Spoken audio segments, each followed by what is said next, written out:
وی آئی پی لوگ، وی آئی پی لوگ جنت کے بھی ہیں. وہ کون سے ہیں؟ وہ کون سے ہیں؟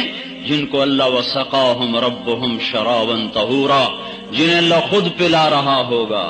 خود. ایک مزے کی بات بتاؤں، جنت کے اکثر وی آئی پی غریب لوگ ہوں گے، اکثر، سارے تو نہیں کہہ رہا ہوں، جنت کے زیادہ جو وی آئی پی لوگ ہیں وہ غریب لوگ ہوں گے، غریب لوگ. اللہ تعالیٰ کے نبی کے پاس آئے عرب سردار، کہیں گے ہم تیری بات سنتے پر غریبوں کو اٹھا دے، ان غریبوں کو اٹھا دے پھر تیری سنیں گے. مالداروں میں تکبر ہوتا ہے نا، کہ یہ غریب ہمارے ساتھ نہ بیٹھیں پھر ہم تیری تبلیغ سنتے ہیں. تو آپ کے جی میں آیا چلو کوئی بات نہیں، یہ تو میرے اپنے ہیں، میں ان کو اٹھا دیتا ہوں، چلو یہ سردار میری بات سن لیں تو ان کو ہدایت مل جائے. تو آپ نے کہا چلو ٹھیک ہے، جب تم آؤ گے تو میں ان کو اٹھا دیا کروں گا. وہ کہنے کا ہمیں لکھ کر دو، ہمیں لکھ کر دو. تو آپ نے حضرت علی کو بلوایا کہ آؤ بھائی. حضرت علی لکھا کرتے تھے، قلم دوات منگوائی. علی کے آنے سے پہلے اللہ آ گیا، جبریل آ گئے. لا تطرد الذین یدعون ربهم بالغداة والعشی یریدون وجہ ما علیک من حسابهم من شیء وما من حسابک علیہم من شیء فتطردهم فتکون من الظالمین. بات سنو، میرا اللہ کہہ رہا ہے میرے نبی اگر تو نے ان کو اٹھا دیا نا، ان غریبوں کو تو نے اٹھا دیا تو پھر تو ظالم بن جائے گا، ظالم. نبی کو کہہ رہا اللہ فتکون من الظالمین. مجھے ان کی کوئی پرواہ نہیں، مجھے تو یہ پسند ہے جو میرے لیے کڑتے رہتے ہیں، میرے لیے جلتے رہتے ہیں. تو اللہ کے نبی نے فرمایا بھائی تمہاری مرضی، آتے ہو تو آؤ، نہیں آتے ہو تو نہ آؤ. اللہ ان کو نہیں مجھ سے جدا کرنے کا اجازت دے رہا. پھر چونکہ بات چلی کچھ دل میں کچھ دل خراب تو ہوا، جیسے آپ کا خفا ہو گیا کہ میں بڑا خفا ہوں، تو ان کا دل تو کچھ خفا ہوا کہ ان کو اٹھا دیا جائے، ان کو بٹھایا نہ جائے، اور مشورہ ہو رہا ہے اور بات ہو رہی. تو ان غریبوں کے دل پہ کچھ آیا، وہ جیسے آپ کہتے ہیں خفا ہو گئے، وہ کچھ خفا ہو گئے. تو اللہ تعالیٰ کو تو پتا ہے کہ ان کے دل پہ کچھ وزن آیا ہے. اب اللہ نے اس کا علاج کیا کیا کہ اللہ تعالیٰ نے پھر قرآن اتارا. وَإِذَا جَاءَكَ الَّذِينَ يُؤْمِنُونَ بِآيَاتِنَا فَقُلْ سَلَامٌ عَلَيْكُمْ كَتَبَ رَبُّكُمْ عَلَى نَفْسِهِ الرَّحْمَةَ. اللہ تعالیٰ کیا کہہ رہا ہے؟ دیکھو پہلے ایک بات سنو، مجلس کا اصول یہ ہے کہ جو باہر سے آئے وہ بیٹھے ہوں کو سلام کرے. یہ مجلس کا اصول ہے. 10 عورتیں بیٹھی ہیں، ایک عورت باہر سے آئے گی تو اس کے ذمہ ہے ان کو سلام کرے.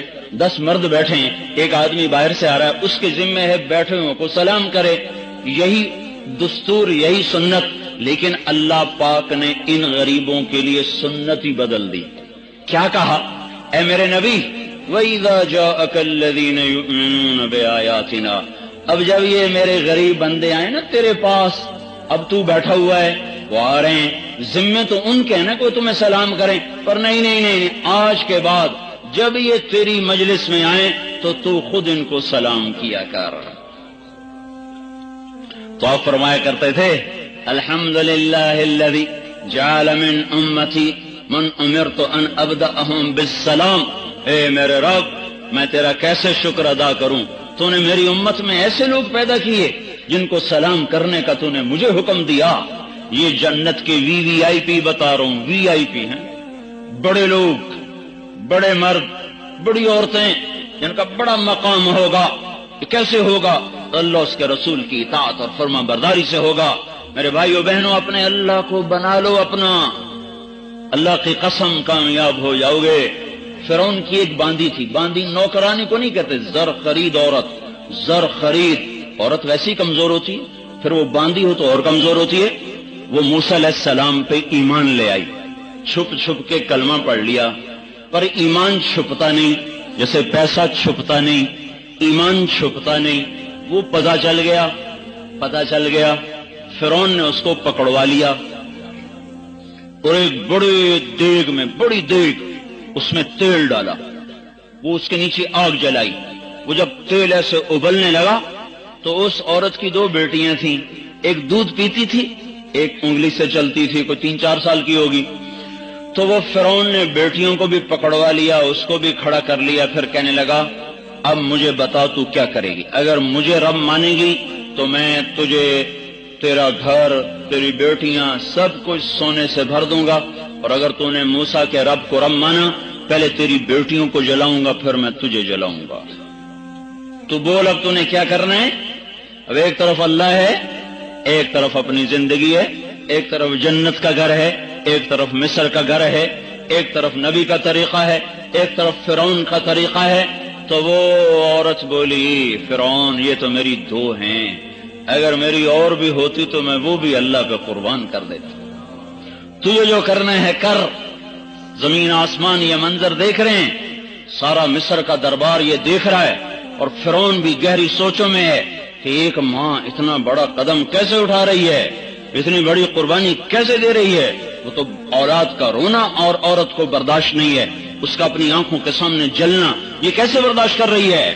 لیکن کفر ایک ایسی بلا ہے، جب وہ آنکھوں پہ دل پہ چڑھ جاتا ہے پھر ہر چیز اوجھل اور مستور ہو جاتی ہے، چھپ جاتی ہے۔ انہیں حکم دیا ہاں بڑی بیٹی کو جلا دیا جائے، تو اس کی طرف بڑے درندے، وہ اپنی ماں سے لپٹ رہی ہے، اماں اماں اماں۔ تم سوچو اس ماں کا کیا حال ہوگا، چونکہ اس بچی کو تو پتا ہے میرے ساتھ کیا ہونے والا ہے۔ وہ کہتی اماں اماں اماں اماں، ایسے لپٹتی، ایسے ایسے اس کو کھینچ رہے ہیں، اس کی ہائے ہائے ہے، اور ماں کے لب سلے ہوئے ہیں، ہونٹ بند، زبان بند۔ آہ نہ کر لبوں کو سی، عشق ہے دل لگی نہیں، سینے پہ تیر کھائے جا، آگے قدم بڑھائے جا۔ آہ نہ کر، آہ نہ کر، یہ راہ عشق ہے، یہ یوں ہی طے ہوتی ہے، یہ یوں ہی طے ہوتی ہے۔ قیامت تک کی عورتوں کے لیے اس نے حجت قائم کر دی۔ بچی کو کھینچا جا رہا ہے، وہ اماں اماں کہہ رہی، اور وہ اس الوداعی نظروں سے دیکھ رہی ہے۔ اندر میں طوفان ہے، سطح سمندر کے نیچے طوفان، اوپر سکون۔ اندر میں طوفان ہے، اوپر سکون ہے۔ ماں ہے پتھر نہیں، ماں ہے پتھر نہیں، ماں ہے لوہا نہیں۔ یہ نہیں کہ اس کی ممتا ختم ہوگی، ہاں اللہ کی محبت ماں ہونے پر غالب آ گئی، اللہ کی رضا اپنی رضا پہ غالب آ گئی۔ یوں نیچے کیا اور اس کا سر نیچے جا رہا ہے، اس کی چیخ و پکار ہے، لیکن ماں خاموش خاموش۔ صبر صبر، کسی نے دیکھنا ہو تو فرعون کی باندی کا صبر دیکھو۔ انہوں نے کو یوں چھوڑا اور وہ گئی مچھلی کی طرح تیل میں، اور جیسے مچھلی تلی جاتی ہے وہ چند سیکنڈ میں تل گئی، وہ آہ بھی نہ کر سکی۔ اور ماں کا جو کلیجہ پھٹا غم کی وجہ سے، تو اللہ پاک نے اس کی آنکھوں سے پردہ ہٹایا، اس نے بچی کی روح کو نکلتے دیکھا۔ وہ مسکراتے ہوئے جا رہی تھی، اماں بس ابھی اکٹھے ہو جائیں گے، ابھی اکٹھے ہو جائیں گے۔ تو انہوں نے معصوم بچی کو پکڑا، دودھ پیتی بچی میں اس بیچاری کو تو پتہ بھی نہیں مجھے کہاں کھینچ کے لے جا رہے ہیں۔ اس نے کی، لیکن وہ بھی گئی آگ میں، وہ بھی گئی تیل میں، اور وہ جل کے کوئلہ ہوئی۔ آنکھوں سے پردہ ہٹا، بچی کی روح کو نکلتے دیکھا، کہا ماں خوشخبری ہو، ابھی اکٹھے ہو جائیں گے۔ جب اس کو پکڑنے لگے تو اس نے فرعون سے کہا میری ایک خواہش ہے، پوری کر دو گے؟ اس نے کہا کیا ہے؟ کہ میری خواہش یہ ہے کہ جب مجھے بھی جلا دو تو مجھے اور میری بیٹیوں کی ہڈیاں کٹھی دفن کرنا، ہمیں جدا جدا نہ کرنا۔ انہوں نے کہا تمہاری یہ خواہش پوری کی جائے گی۔ تو کود گئی آگ میں، جل گئی، اور مردان کی عورتوں کو سبق دے گئی کہ اللہ پر مر مٹنا ہی کامیابی ہے۔ اور ساری دنیا کی ایمان والی عورتوں کو وہ بتا گئی، مردوں کو بھی بتا گئی کہ وہ نہیں ہے مرد، وہ انسان نہیں ہے جو پیسے کا پجاری بن جائے، جو دھن دولت کا پجاری بن جائے۔ جل گئی، انہوں نے تینوں کی ہڈیوں کو وہ نکال کے ایک جگہ دفن کر دیا۔ اس کے بعد 2000 سال کا سفر دنیا نے طے کیا، تاریخ نے کروٹیں بدلی، پہلو بدلے، صبحوں شاموں موسموں کو وہ جھیلتے 2000 برس کے بعد نبی برحق محمد صلی اللہ علیہ وسلم کا سورج طلوع ہوا، آپ کو نبوت ملی۔ 40 برس وہ گزر گئے، معراج ہوا، 10 برس وہ گزر گئے، 2050 سال کے بعد آپ بیت المقدس سے جنت کی طرف کو چلے، آسمان کی طرف کو چلے، تو آپ کو نیچے سے بیت المقدس سے مصر قریب ہو جاتا ہے۔ جب آپ اوپر گئے تو آپ کو نیچے سے جنت کی خوشبو آئی، تو آپ نے کہا جبریل جنت کی خوشبو زمین سے، یہ کیا قصہ ہے؟ کہ یا رسول اللہ فرعون کی ایک باندی تھی، اس کی 2 بیٹیاں تھیں، وہ اللہ پہ قربان ہو گئی تھیں، ان کی ہڈیوں کو جس جگہ دفن کیا گیا تھا، جس دن سے یہ دفن ہوئی ہیں آج تک، اس دن سے آج تک وہاں سے جنت کی خوشبو آ رہی ہے۔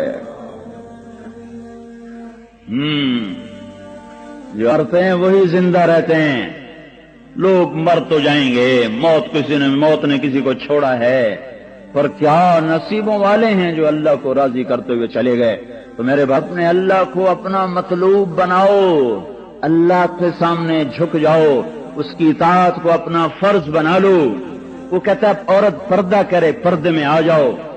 کہتی بیوی خامند کی اطاعت ہو، اور تم سے اللہ کہتا ہے کہ بیویوں سے اچھا سلوک کرو، ان سے اچھا سلوک کرو۔